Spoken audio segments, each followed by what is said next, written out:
Hello everyone, आज है 28 मार्च और आज इस वीडियो में हम बात करने जा रहे हैं एनबीसीसी इंडिया के बारे में। देखिए 45 रुपए का ये शेयर है और एनबीसीसी इंडिया को लेकर कई सारी अपडेट्स निकलकर सामने आई है। तो उस सारी अपडेट्स के बारे में बात करेंगे और ये भी डिस्कस करेंगे कि 45 रुपए का ये सरकारी शेयर जो कंस्ट्रक्शन सेक्टर से जुड़ा हुआ है उसके अंदर हाल फिलहाल में खरीदारी करने का मौका है कि नहीं, और जिन्होंने ऑलरेडी खरीदारी करके रखी है उनको अब यहाँ पर क्या करना चाहिए, उन सारी चीजों के बारे में इस वीडियो में हम डिस्कस करेंगे। लेकिन उससे पहले अगर आपने अभी तक चैनल को सब्सक्राइब नहीं किया है तो प्लीज अभी इसे सब्सक्राइब कर लीजिए, क्योंकि आगे भी बहुत सारे वीडियोस हैं जो आपको काफी ज्यादा हेल्प करेंगे। उसके साथ साथ अगर आपने अभी तक मेरी टेलीग्राम चैनल को सब्सक्राइब नहीं किया तो उसको भी सब्सक्राइब करना मत भूलिएगा, लिंक आपको डिस्क्रिप्शन में मिल जाएगा। तो बात करते हैं एनबीसीसी इंडिया की। 45-46 रुपीस का ये शेयर है। पिछले एक महीने में अगर हम देखें तो पिछले एक महीने में 7% का हमें यहाँ पर ग्रोथ भी देखने को मिला है। 42 रुपीस का शेयर 52 रुपीस तक पहुंचा, बाद में गिरावट आई, फिर तेजी आई और फिर थोड़ी सी गिरावट अभी देखने को मिल रही है। एक साल में देखें तो पिछले एक साल में एनबीसीसी इंडिया के शेयर में 193% का ग्रोथ हमें देखने को मिला है। 15 रुपए के आसपास शेयर ट्रेड करा था कोरोना काल में। एक बड़ी तेजी आई, बाद में गिरावट भी आई, तेजी आई गिरावट आई, तेजी आई गिरावट आई, तेजी आई गिरावट आई, तेजी गिरावट तेजी गिरावट। तो देखिए गिरावट जितनी आई है उससे कई ज्यादा बड़ी तेजी हमें देखने को मिली है। और जो फ्यूचर है कंस्ट्रक्शन और इंफ्रास्ट्रक्चर वाले प्रोजेक्ट्स वाले शेयर्स का, वो थोड़ा सा मुझे बेहतर लग रहा है, क्योंकि सरकार जो है वो आने वाले दिनों में इस सेक्टर के ऊपर काफी ज्यादा फोकस करने वाली है। और दूसरी बात यहाँ पर यह है कि कोरोना काल की वजह से बहुत सारे ऐसे प्रोजेक्ट्स थे जो पेंडिंग पड़े हुए हैं, जिसको जल्द से जल्द अब दुगने तेजी से निपटाया जाएगा, खत्म किया जाएगा। तो ये भी एक चीज है जिस पर हमें नजर रखनी चाहिए अभी के वक्त में। मिड कैप शेयर है ये, 8,370 करोड़ के आसपास का इसका मार्केट कैप है। एनएससी में अगर हम देखें तो 64 लाख के आसपास का इसका हमें वॉल्यूम ट्रेड देखने को मिल रहा है।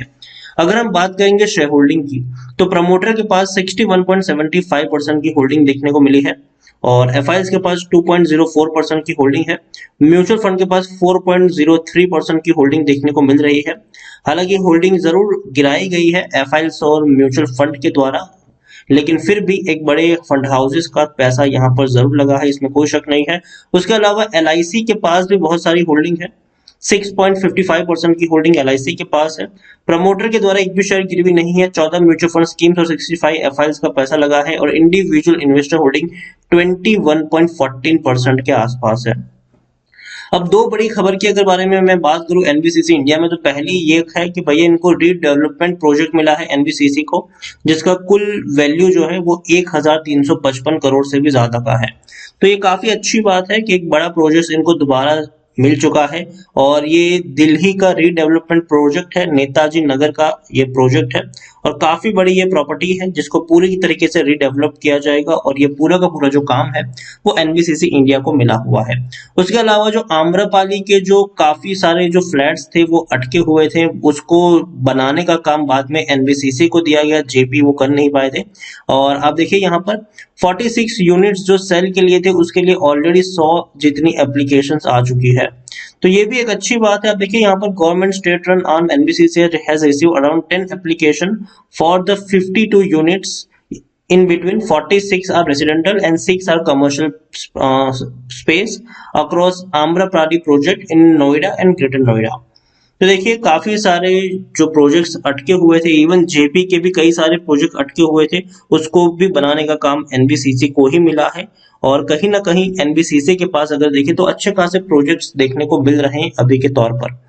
एनबीसीसी टेक्निकल रेटिंग अभी उतनी अच्छी नहीं है, मतलब उतनी बुरी भी नहीं है, न्यूट्रल देखने को मिली है। न्यूट्रल इसलिए है क्योंकि देखिए अच्छे प्रोजेक्ट्स तो है इनके पास, लेकिन फिर भी कोरोना का जो सेकंड वेव है वो देखने को मिल रहा है। पिछले 24 घंटे में इंडिया में तकरीबन 62,000 से भी ज्यादा कोरोना के केसेस देखने को मिले हैं। तो भाई साहब कोरोना के केसेस बहुत ज्यादा देखने को मिल रहे हैं, हर रोज 50,000 से भी ज्यादा के कोरोना के केसेस आ रहे हैं। तो ऐसे सिचुएशन में अगर हम देखें तो कहीं ना कहीं एक पैनिक जरूर क्रिएट हो रहा है कि शायद सेकंड वेव आ सकता है।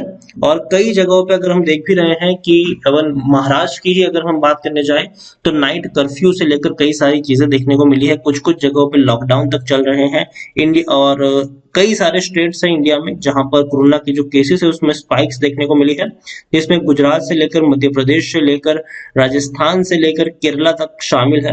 और कई जगहों पर हमें लॉकडाउन की सिचुएशन भी देखने को मिली है, नाइट कर्फ्यू भी देखने को मिला है।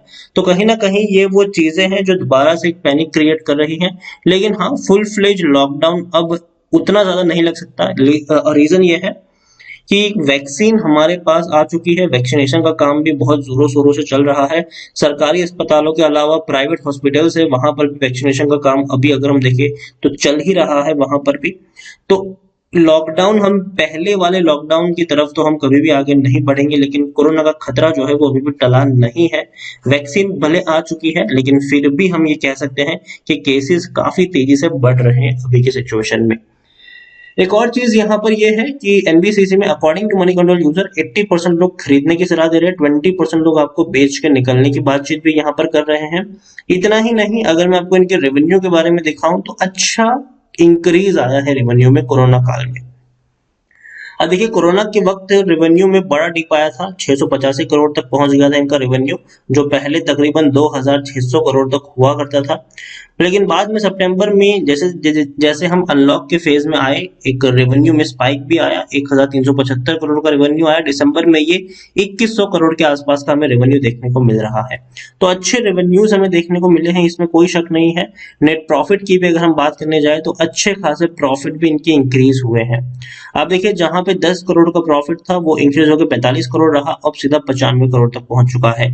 तो काफी बड़ी स्पाइक आई है प्रॉफिट्स में, अच्छा खासा प्रॉफिट कमाया है। इवन पिछले कुछ क्वार्टर के मुकाबले, पिछले 4 क्वार्टर के मुकाबले इस बार प्रॉफिट इनको ज्यादा भी हुआ है एनबीसीसी को।